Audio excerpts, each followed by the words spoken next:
Welcome to Now Serving a Site of Therapy, a client's introductory guide into the therapeutic world.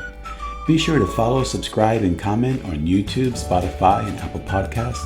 To schedule a therapy appointment, call us at 650-223-5065.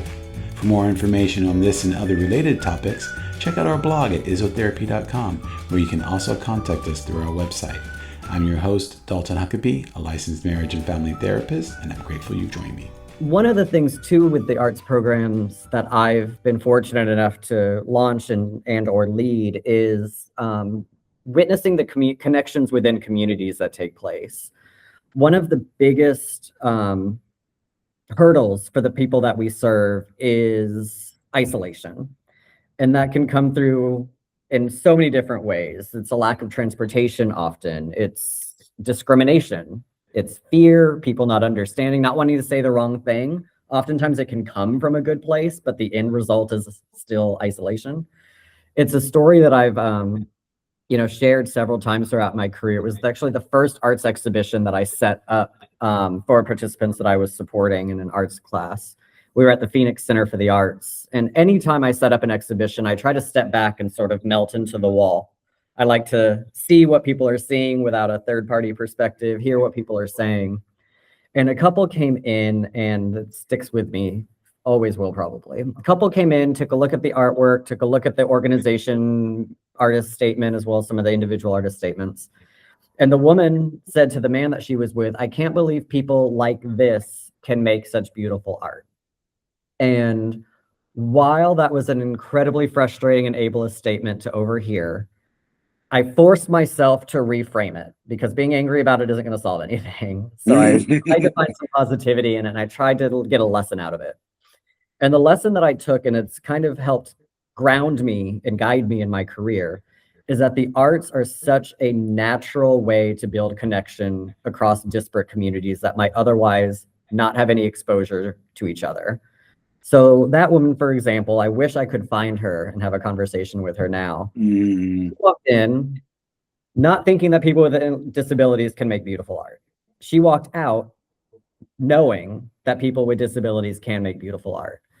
How did that small tweak potentially change her perspective when she's out at the grocery store and sees someone with an intellectual or developmental disability moving forward? If she has a child with Down syndrome, what is her perspective going to be like different thanks to that art exhibition that her and her partner came to? So beyond some of the more tangible fine gross motor skill development, chaining of events, things like that, I'm really excited to dive in with our participants and utilize the arts as a way for them to express themselves on an individual level, but also serve as advocates for the broader community and make those connections.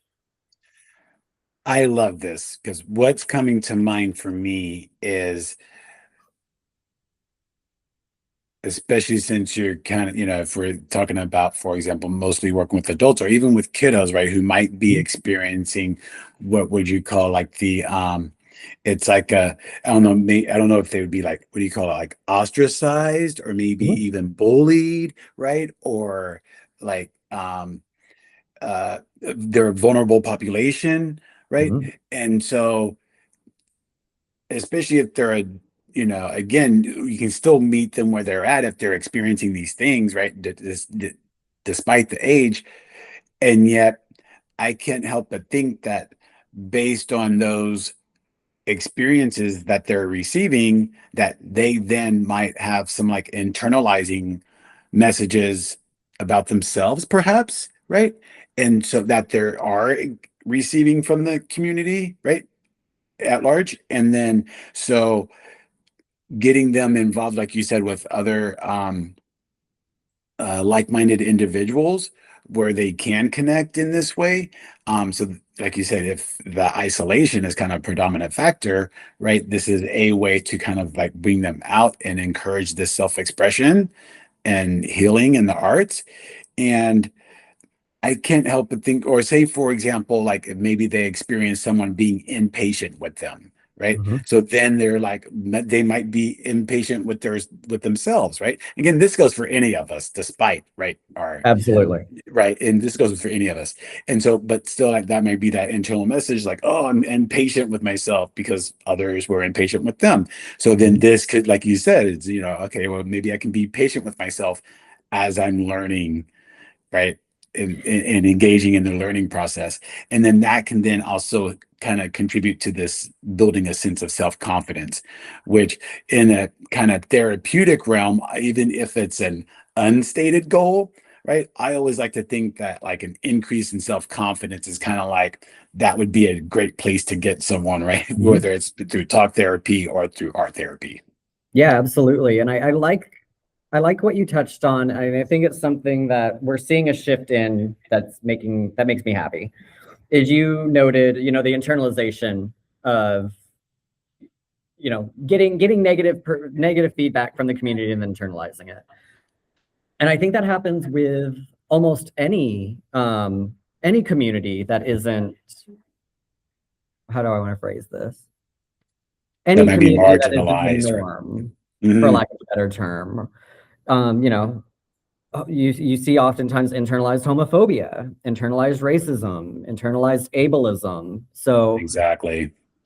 one of my many aims for this program is to be able to create that cross-cultural dialogue between disparate communities so that hopefully there's less inputs of those, discriminatory or behaviors coming back and forth, across all different kinds of communities. And we're able to, start to see each other for our assets. And we're starting to be able to see each other for what we contribute and what benefits we offer versus our limitations and our limitations. Yeah, and something that was coming to mind for me too is that like when we think about kind of successful outcomes, right? Oftentimes, like family support can be part of that, right? And so, like you said, if they're coming in, if they have some family support, that's great too. But oftentimes, again, if they engaging in this community can be this added benefit of Mhm. support, right? To kind of help them, like you said, receive these counter messages that they might have received kind of growing up or in their past. The idea that I'm trying to get out here is that um, with them being engaged in the services in this kind of community aspect, maybe it's one of the places where they feel safe and Mhm. seen and understood. You know what I mean? And so that in and of itself can be a huge benefit. Yes, absolutely. I mean, I can speak from my personal experience. I don't think it's too dramatic to say that my arts education and arts classes saved my life from a mental health perspective, from Is everything. that right? Yeah, and I've seen it often in the programs that I've again been fortunate enough to be able to facilitate. A participant would come in from a different program, and their staff would, oh, they've just been behavioral all day, and whatever it may be. And then they come into their art program space and they're afforded a level of creativity and a level of freedom. And I like what you touched on earlier. There's no right or wrong. So if they come in just extraordinarily frustrated, not able to verbalize what they're dealing with, whether that be to a diagnosis or just they can't right now due to frustration or what have you. And you sit down and you give them, it can be as simple as a crayon and a piece of paper. And all they do is they scribble on that piece of paper with that crayon until the crayon is a nub. Mm. That's successful. That is a successful art intervention. Where someone came in and through the physical act of just wearing that crayon down to nothing, they were able to focus it there instead of through maladaptive behaviors, whether that be through violence, whether that be through being loud, whether that be through destruction of property, isolating themselves, shutting down. Um, it is another option to provide that safe space for them to express themselves, to share their perspective, whether that's their aim or not. I'm learning about what their day was like through the wearing down of that crayon. Hmm.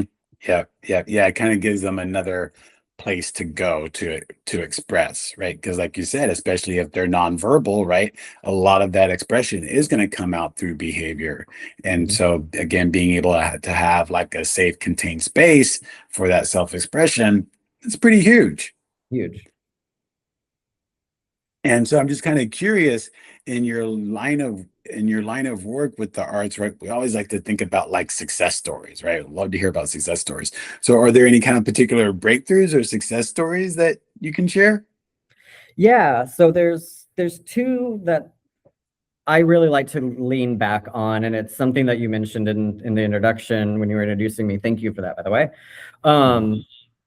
Two of the things that I think I'm probably proudest of in my career thus far are two program expansion implementations that I was able to achieve in Arizona. One is a digital studio component. So we were able to get grant funding to provide more arts employment training in the digital realm. So we were able to get a computer lab set up, a large scale printer, and we were able to work with participants that were interested in graphic design. And the participants created all of the organization's internal collateral.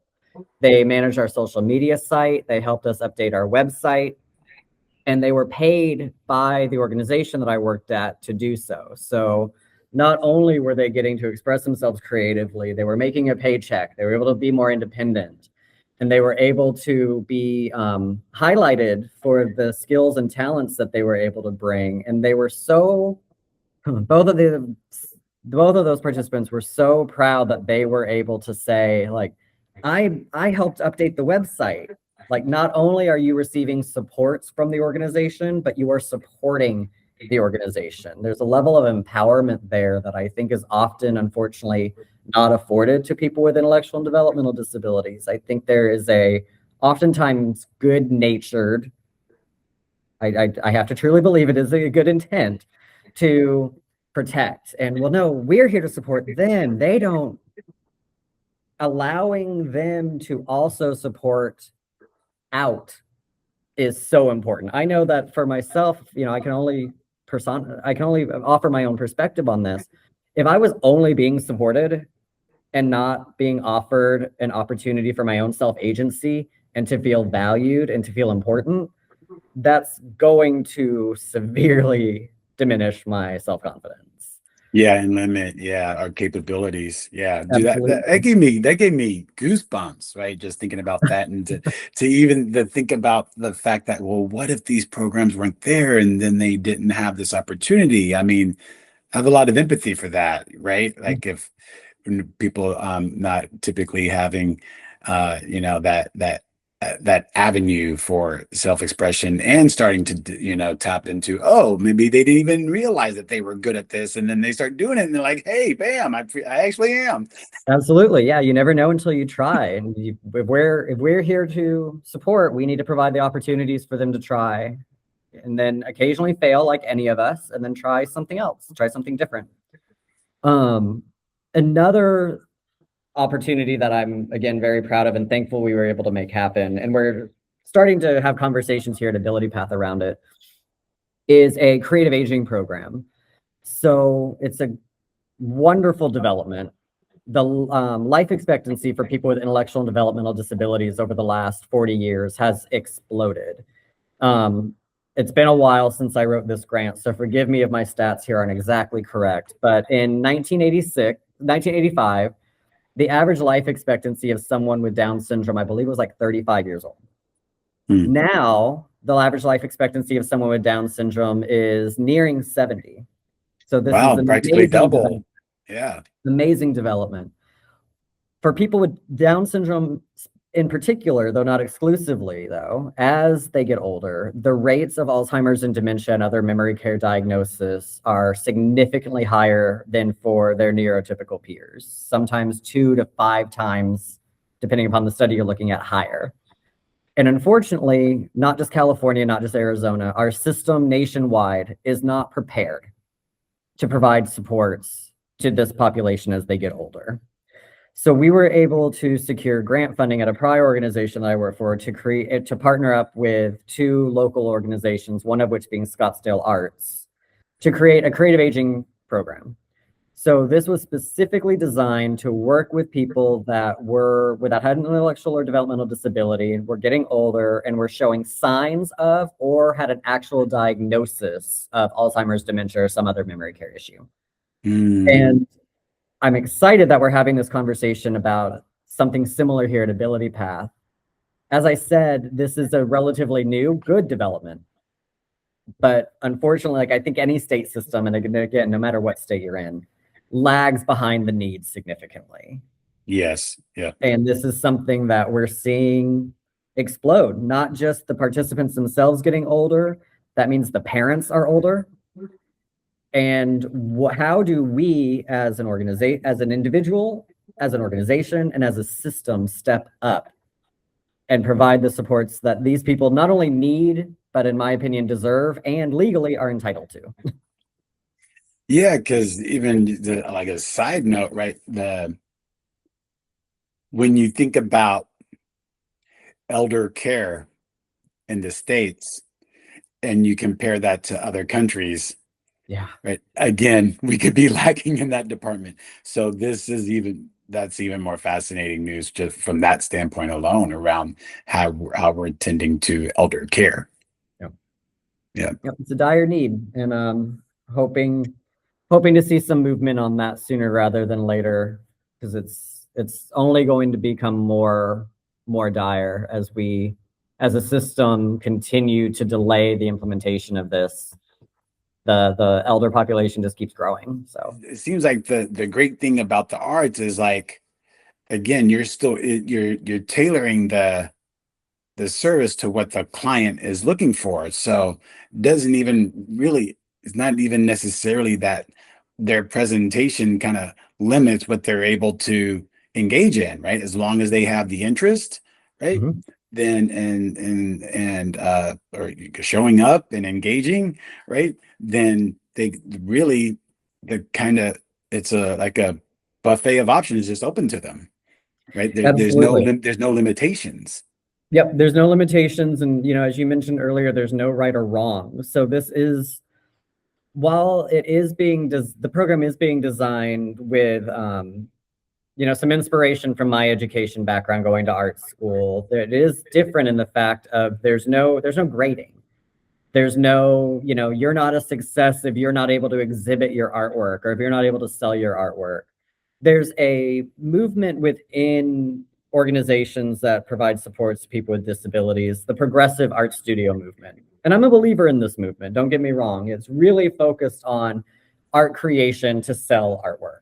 And again, that's a component of our program. Important, vital, valid.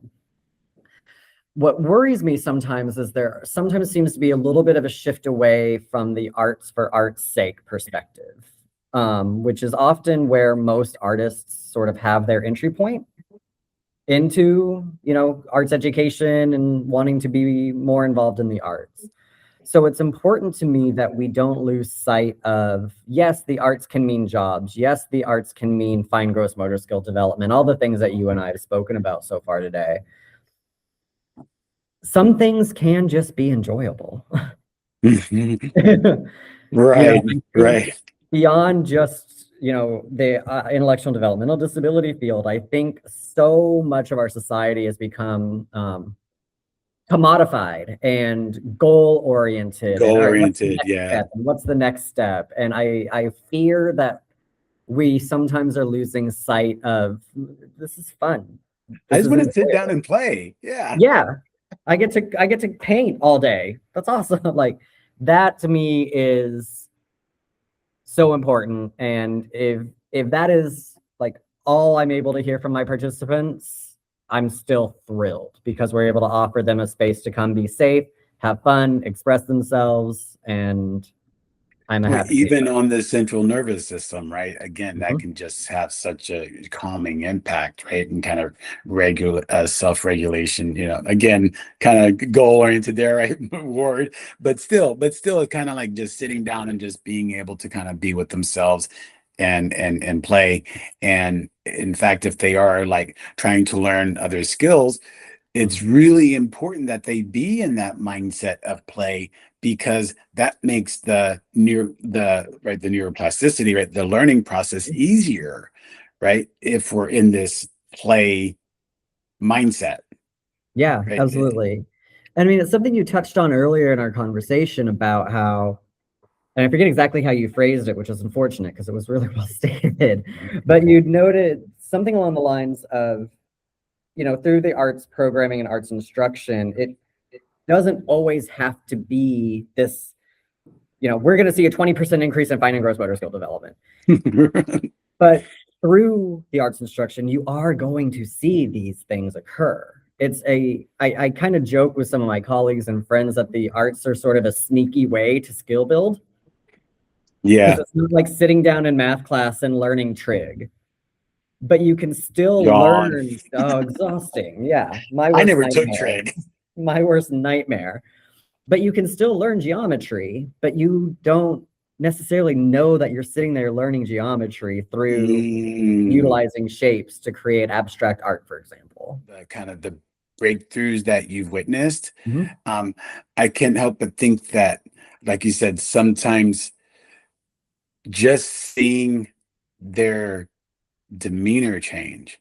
Again, when we talk about how just coming in and sitting down and engaging in this play mindset or environment, how soothing that can be to the central nervous system, I can't help but think about how you might see even some changes in the people as they've kind of go throughout the course work. Yeah, it can be really profound, and it can be sometimes as quick as just walking into the art specific place. When I was running programs that were sort of, I told you earlier, incorporated into other programs, that was how I got my start in the field. And the amount of times staff would walk in with a participant and, oh, get ready, they're having a day and they threw something and blah, blah, blah, blah, blah. Sometimes all it takes is walking into the art space and they know what they're there to do. Gone. Mm-hmm. Smiles, happy, helping, ready to go. I mean, it's not a miracle. Some days are harder than others, of course, for all of us. Sure. Yeah. Just like any of us. So, I mean, I've seen it on that quick level. I've seen it on a longer term, more profound level where, for example, I start all of my courses with sort of a morning or afternoon circle, depending upon when the course takes place. So participants come in and you go around and you ask, what did you do last night? Or how's your day been? What do you want to create today? Just to start that conversation and build a sense of community. And it's always something that's frustrated me. And it's honestly, in my opinion, somewhat dangerous, what can sometimes happen, where I'll ask a participant, oh, how's your day going? And they'll look directly to their staff. And then the staff will answer for them. And then, more questions instantly to the staff. And through morning circles and practicing with the staff, you're great. I'm not asking you though, I'm asking, and then opening up opportunities for them to advocate for themselves through the arts. You'll notice when you ask them, 4, 5, 6 weeks in, how's your day? They'll answer for themselves. How are you feeling today? I'm feeling like this. I'm feeling like that. And it's so important because unfortunately, there's a lot of folks with intellectual and developmental disabilities that are, have difficulty advocating for themselves for one reason or another, whether that be through speech issues or what have you. And it creates an opportunity for them to be taken advantage of, frankly. And if we can utilize the arts for their many benefits, but if one of the main ones can be for self-expression, self-advocacy, and answering for themselves, that is hugely important. Unfortunately, you see really high rates of physical abuse, sexual abuse, neglect taken on people with intellectual and developmental disabilities. And I think oftentimes that can be because they can be taken advantage of because there is often such a dependency on their staff that they don't feel as though they've been empowered to express themselves. They look to their staff for the answer. And if that staff is not a good person, that is a dangerous situation. Yeah, you say because they're used to be, I mean, they, has specific unique needs. So there is some kind of dependency, right? But to the point where, I imagine that even there's just this, even just a small change in being able to answer the question, Yep. right? I was thinking even just that small shift and change is huge. Yep. And Yeah. there's a little bit of a shift in training on the staff level too, of, don't immediately answer for your participant. Oh Ask yeah, yeah, them, yeah. how was tell them how your night was. What did we do? There's a partnership between the art instructor, the staff, and the participant that needs to take place to enable greater advocacy. And all three pillars of that stool need to be in alignment to really make that happen. I see. Yeah, yeah, that's great. And I can't help but think that, when you say again, it's like, sometimes it takes a village, right? Yep. Again, for any of us, right? Yep. And so, but being able to have those safe, reliable pillars, right, can kind of start to contribute to this sense of kind of a safe space or trust. Again, I think those might even be kind of super important things for the clients to experience and feel when they are engaging in services, right? To Yep. feel like this is safe, I can trust this, right? I've got here people looking out for me. They've got Yeah. my back. Yeah.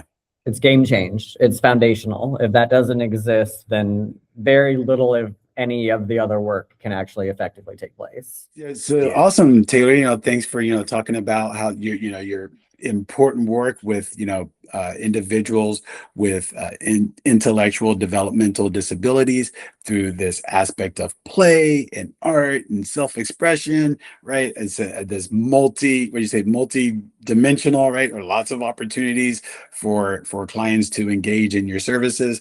And again, like we were talking about, right? Especially when we're talking about working with vulnerable populations, right? And having services accessible and available to them so that they can engage in safe and trusting environments to encourage self-expression.